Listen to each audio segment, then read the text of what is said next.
আমাদের চ্যানেলে তোমাদের সবাইকে স্বাগত জানিয়ে আমি দীপা আবারও চলে আসলাম নতুন একটা ব্লগের সাথে। তার সাথে সাথে জানাই শুভ সকাল। কারণ আজকে সকাল সকালই তোমাদের সামনে চলে আসলাম রান্নাঘর থেকে। দেখো রান্নাঘরে আজকে সকালে একটু ইচ্ছে হচ্ছে একটু সয়াবিন রান্না করব, ভাতের সাথে সয়াবিন। আর সেরকমভাবে কিন্তু আমি শুরু করে দিলাম সয়াবিনটা রান্না করতে। দেখো ওয়েদারটা এমন মনে হচ্ছে যেন বৃষ্টি আসবে বৃষ্টি আসবে, মেঘলা ওয়েদার।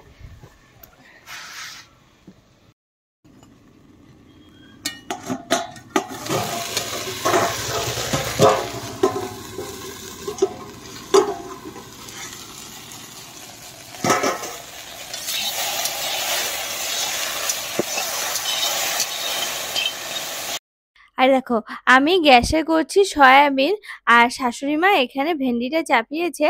আর ভাতটাও আমাদের এই উনুনেই করা হয়। আর জানো তো ওই শাশুড়ি মা গেছে সবজি কাকুর কাছে, তো আমি আবার একটু নাড়াচাড়া করে দিয়ে আসলাম, নয়তো ধরে লাগবে না। আর এদিকে তো সয়াবিনটা হচ্ছে। আর আজকে সয়াবিনটা না বাড়িতে আমাদের সাধারণত এরকম ভাবে রান্না হয় না। আজকে আমি যেরকম ভাবে রান্না করছি মানে ওই একটু মাংসের মতো করে, জানো তো আমাদের এই বাড়িতে। আর জানি না মা বাবা আজকে খাবে কিনা সয়াবিন, কারণ একটু পেঁয়াজ রসুন আদা টাদা এই সমস্ত কিছু দিয়েছি তো সেই জন্যই আর কি। তবে করছি। আর এই দেখো এদিকে বাবা আবার মাছ নিয়ে এসেছে কত রকমের, জানো এই দেখো ইলিশ নিয়ে এসেছে। আর এখন যেহেতু ইলিশের সিজন, তো এখন ইলিশ আমাদের বাড়িতে মাঝে সাঝে আসবে। আর এই দেখো এই চুনো মাছগুলো এনেছে, আর সাথে বাটা মাছগুলো নিয়ে এসেছে। তো আমি আবার মাকে বললাম এত কিছু করা যাবে না, শুধু চুনো মাছটা করব আর হচ্ছে ইলিশ মাছটা করব, তুমি না হয় বাটা মাছটা একটু ফ্রিজেই ঢুকিয়ে দাও। তো সেরকম ভাবে বাটা মাছটাকে কেটে না ফ্রিজে রাখলে কি বলো তো, পরে ফ্রিজ থেকে বার করে না আঁশগুলো আবার ছাড়ানো যাবে না। তো বাটা মাছগুলো আমি কাটতে বসে গেছি। তবে শুধু আমি একা নয়, সাথে কিন্তু বিল্লিগুলো অনেক আছে। তবে এখানে তিনটে দেখছো, তিনটে না, তার সাথে কিন্তু আরো অনেকগুলো অ্যাড হয়েছে। ওই দেখো দেখেছো সব কতগুলো দেখেছো। এরা কারা বলো তো, আমাদের বাড়িতে যে পুচকে পুচকে বিড়ালগুলো আছে এই যে, এদের মাসি হয় ওটা আর কি। আর ওই যে খুড়ি বলি না, মানে ফুলি, ফুলির বোন ওগুলো সব চারটে হয়েছে। ওরাও আমাদের বাড়িতে এসে এখন আস্তানা গেড়েছে। কি করা যাবে। এই দেখো মাছটা সব কাটা হয়ে গেছে। আজকে আমি ইলিশের একটু ওই সর্ষে দিয়ে একটু ভাপা ভাপা ঝাল মতো করব। আর ওদিকে হচ্ছে চুনো মাছটা একটু চচ্চড়ি মতো করব শুকনো শুকনো করে। ওই আর কি ইচ্ছা আছে, তো দেখা যাক। একটু লবণ হলুদ তো মাখিয়ে নিলাম, তারপরে রান্নাটা শুরু করব। আজকে শাশুড়ি মা যাবে শ্রাদ্ধ অনুষ্ঠানের একটা নেমন্তন্ন আছে, তো সেখানেই যাবে। ওই নেমন্তন্নটা হচ্ছে দত্তফুলে, মানে মায়ের বাড়ির ওখানে আর কি। আমারও যাওয়ার কথা ছিল কিন্তু একটু ইচ্ছা করলো না, জানো তো যেতে। তো মনে হলো মাকে বললাম তুমিই যাও, বাড়িতে না হয় এগুলোই বা কে করবে। আর এই যে আমি তো এখন রান্না বান্না করছি, তো মার ওদিকে সবকিছু হয়ে গেছে, মোটামুটি গোছানো কমপ্লিট। মা একটু পরে রেডি হবে, রেডি হয়ে বেরিয়ে পড়বে। আর দেখো এই প্রথম আমি মাছ চচ্চড়িটা করব, মানে চুনো মাছের ওই চচ্চড়িটা আমি কোনোদিন করিনি। তা হালকা একটু পোস্ত আর একটু সর্ষে দিয়ে, একটু কাঁচা লঙ্কা দিয়ে মানে কোনো রকমে নেড়ে চেড়ে নামিয়ে নেবো এই আর কি। হালকা করে একটু ভেজেও নিয়েছি, এরকম ভাবেই করবো, প্রথম করছি তো সেই জন্য। দেখা যাক কেমন রান্না হয় না হয়, সবটাই তোমাদের সঙ্গে শেয়ার করবো। আর এদিকে দেখো মাছের ঝালটা কিন্তু চাপিয়ে দিয়েছি, ইলিশের ঝালটা দেখো, কালারটা দেখলেই কিন্তু তোমাদেরও লোভ লাগবে। আমার কিন্তু এখনো আবারও লোভ লাগছে, মনে হচ্ছে ইস, আবার যদি ইলিশ মাছটা আসতো এখনো আবার এরকম ভাবে রান্না করতাম। দেখো দেখতে দেখতে বেলা 12টা বেজে গেল, ওদিকে মা চলে গেল দত্তফুলে, আমি বসে রয়েছি। আমার কিন্তু রান্না বান্না সবকিছু কমপ্লিট হয়ে গেছে। আর ওই যে অর্পণ বাবু ভাত খাবে যাবো। হ্যাঁ যাক, অর্পণ এখন ভাত খাবে, ভালোই হলো। আমার হাত পুরো ক্লিয়ার হয়ে যাবে। এরপরে যা টুকিটাকি কাজ আছে সেগুলো তাহলে সেরে ফেলতে পারবো। এই যেমন বাসন মাজা, ঘরটা গ্যাসের টেবিলগুলো সব মোছা, এই সমস্ত কাজগুলো সেরে ফেলতে পারবো।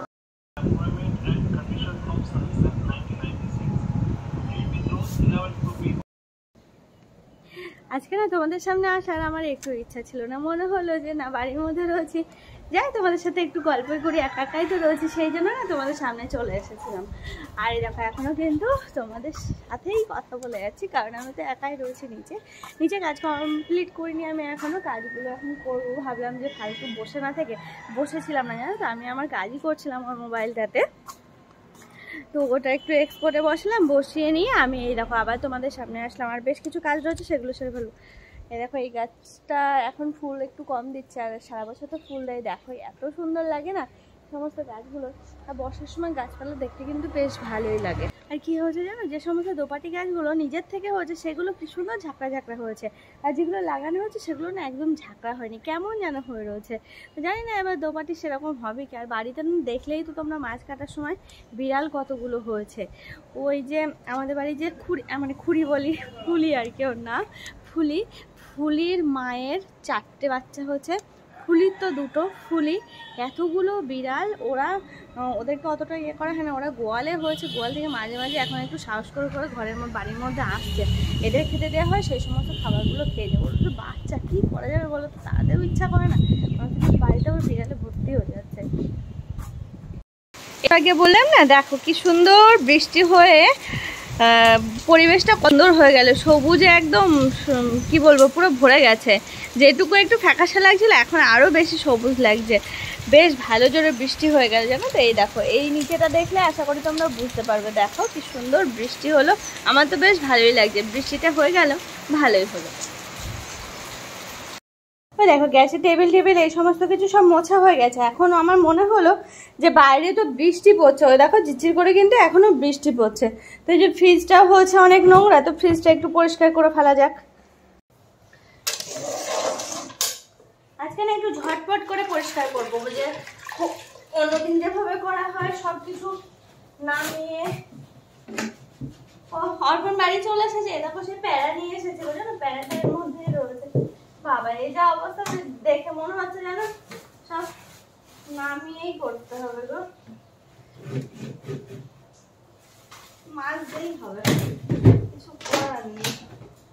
জিলাপির প্যাকেটটার মুখটা ইয়ে হয়ে গেছে, হলো না, যেটা ভাবলাম সেটা হবে না, ভাবলাম একটু তাড়াতাড়ি করে করি, আমার উপরে আমার নিজের কাজ রয়েছে, সেটা হচ্ছে গো।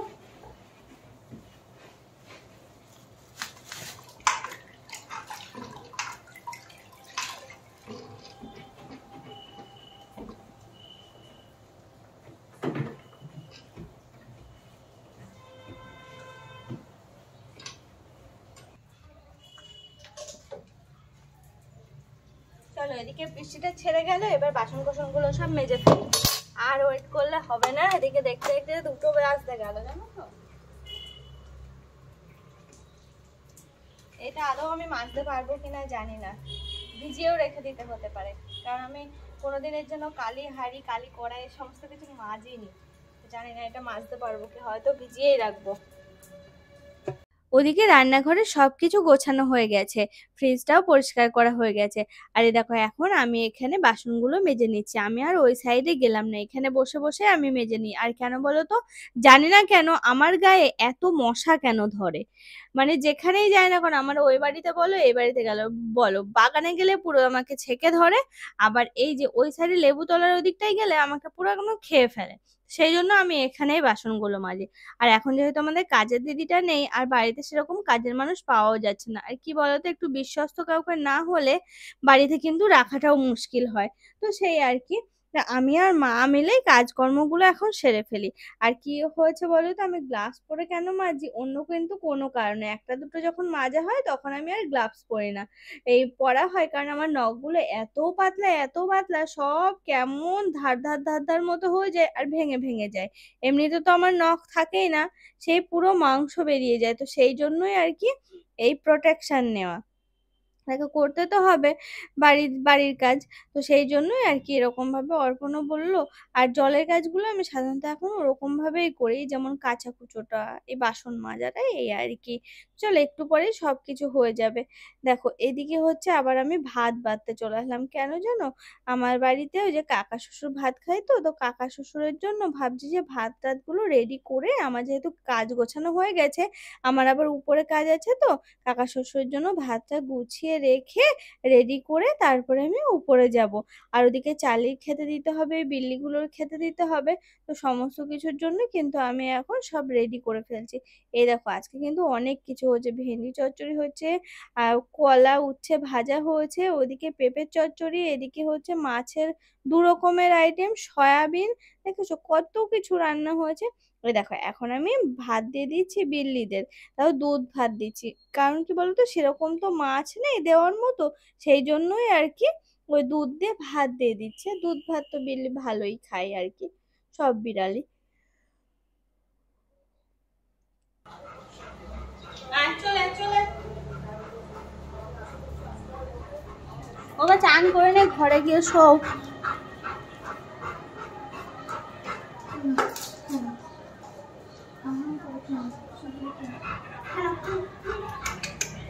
জল খাবা কেন?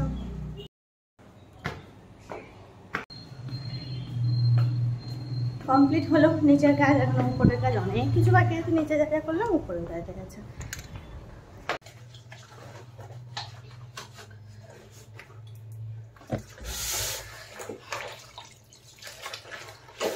এবার সেই কালকে ভেজানো ছিল, এই দেখো এখন সময় হলো 2টো বাজে। এখন এত এত কাচাকুচি করতে হচ্ছে না কটা দিন ধরে, কাচাকুচি যেন শেষই হচ্ছে না, যেন প্রতিদিনই প্রায় কাচতে হচ্ছে, প্রতিদিনই। তারপরে দেখো উপরে বেশ কিছু বাসন কোসন জমে গেছিল, সেগুলো আবার মাজতে শুরু করে দিলাম। আর এদিকে হচ্ছে অর্পণের সঙ্গে আমি এখন তুমুল ঝগড়া শুরু করেছি। কারণটা আমি এখন বলছি না, তবে ঝগড়া তো সব বাড়িতে হয়। ঝগড়া বলতে কি বলতো, ওর সাথে আর কি কটা কথা বলার ছিল আমার, সেগুলোই বলছি। চেঁচিয়ে চেঁচিয়ে, তাও বাড়িতে কেউ নেই তো সেই জন্য চেঁচিয়ে চেঁচিয়ে কথা বলছি। ভালোই লাগে মাঝে সাঝে একটু চেঁচাতে। আর ছেলেটা তো কিছু বলে না, তোমরা তো জানো, অর্পণ তো চুপচাপ শুধু শোনে। ওই আর কি, সেই জন্য আরো যেন গলার জোরটা আরো বেড়ে যায়। ও কিছু বলে না কেন, ধরে নিয়ে চলে এসো।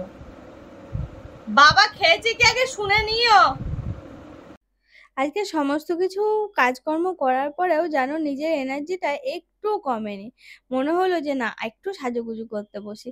দেখো সেরকম ভাবে কিন্তু পুরো ফ্রেশ হয়ে নিলাম, স্নান টান করে নিজে একটু ফ্রেশ হয়ে নিলাম। কেন বলো তো, যদি এরকম না থাকি না, আর যেন মনে হবে না আমার কত খাটনি হয়ে গেছে, কত কিছু করে ফেলেছি আমি, এরকম আর কি।